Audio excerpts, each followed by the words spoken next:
Sa bayan ng Dueñas, Iloilo. Noong panahon na wala pang masyadong kuryente,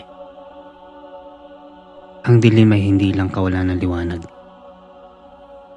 Ito ay isang kumot na nagtatago ng mga lihim. Dito nakatira si Teniente Gimo. Si Teniente Gimo ay hindi basta-bastang tao. Siya ang haligi at puno ng kanilang baryo. Mayaman, respetado, at laging nakangiti sa kanyang mga nasasakupan. Isang araw,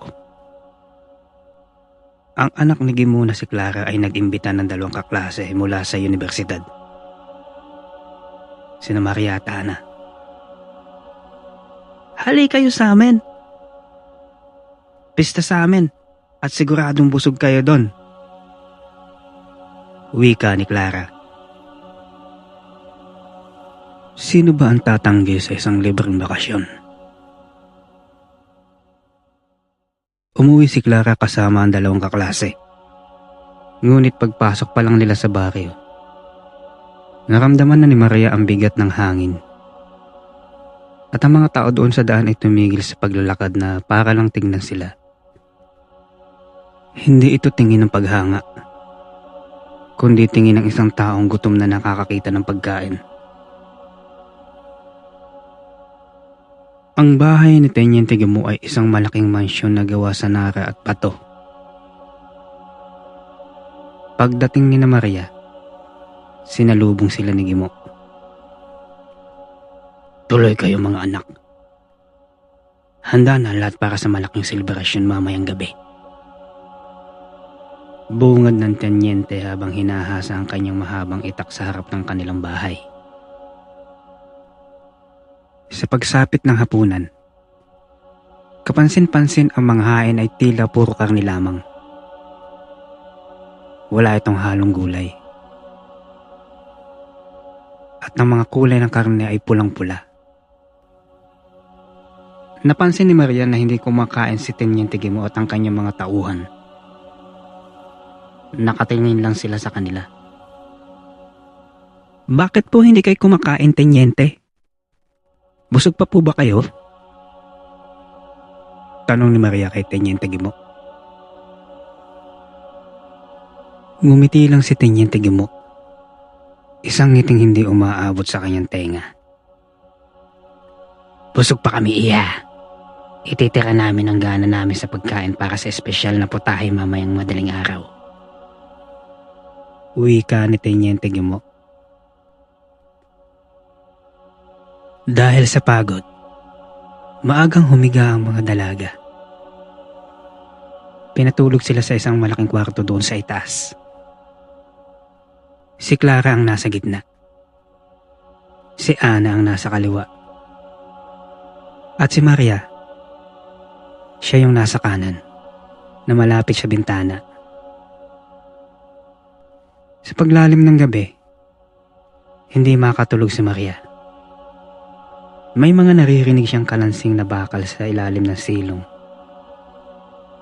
Sa kanyang kuryosidad, dahan-dahan siyang bumangon at sumilip sa bitak ng sahig na gawa sa kawayan. Doon, nakita niya ang mga tauhan ni Teniente Gimo na naghahanda ng malaking kawa na kumukulo ng tubig. Narinig niya ang boses ni Teniente Gimo.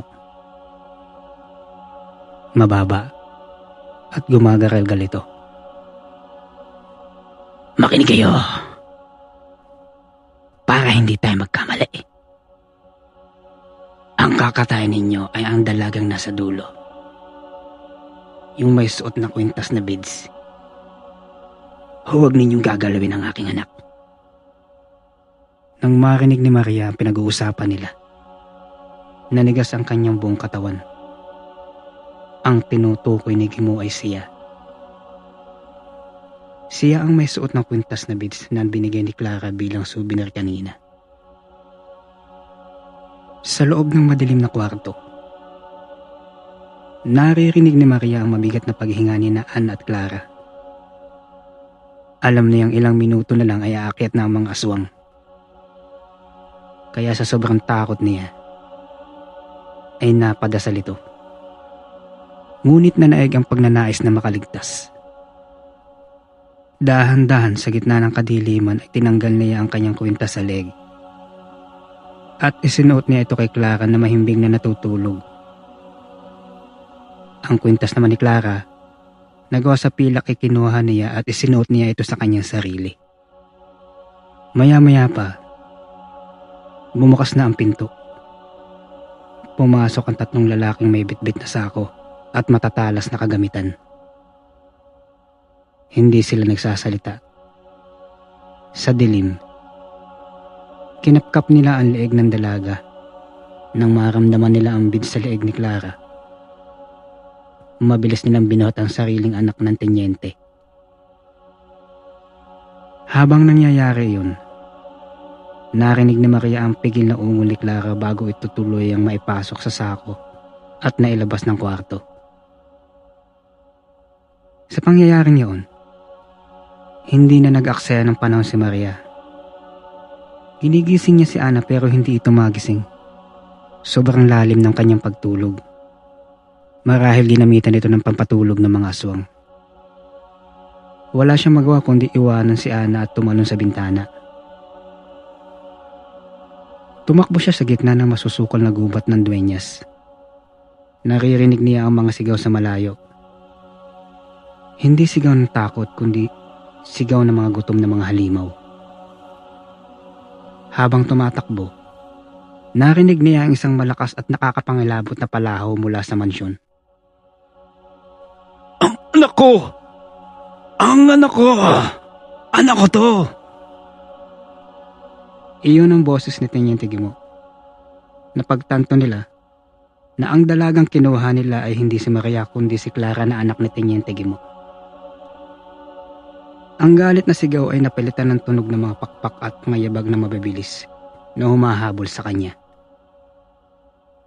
Ilang sandali pa ang lumipas at patuloy ang pagtakbo ni Maria. At sa kalaunan ay narating nito ang kalsada, kung saan may dumadaang na truck ng mga sundalo, at doon lang siya nakahinga. Ligtas na siya. Ngunit ang alaala ng gabing iyon, ang amoy ng kumukulong kawa at ang tingin ni Teniente Guimont ay hinding-hindi na mawawala sa kanyang isipan. Hanggang ngayon mga kaibigan, sinasabing ang pamilya ni Guimont ay nagtatago pa rin sa kadiliman. Naghihintay sa susunod na bisitang maliligaw sa kanilang baryo. Kaya paalala mga kaibigan, huwag kayong basta-basta sasama sa isang imbitasyon. Maaring kayo na ang susunod na biktima. Ako si Noctis PH. Hanggang sa muli.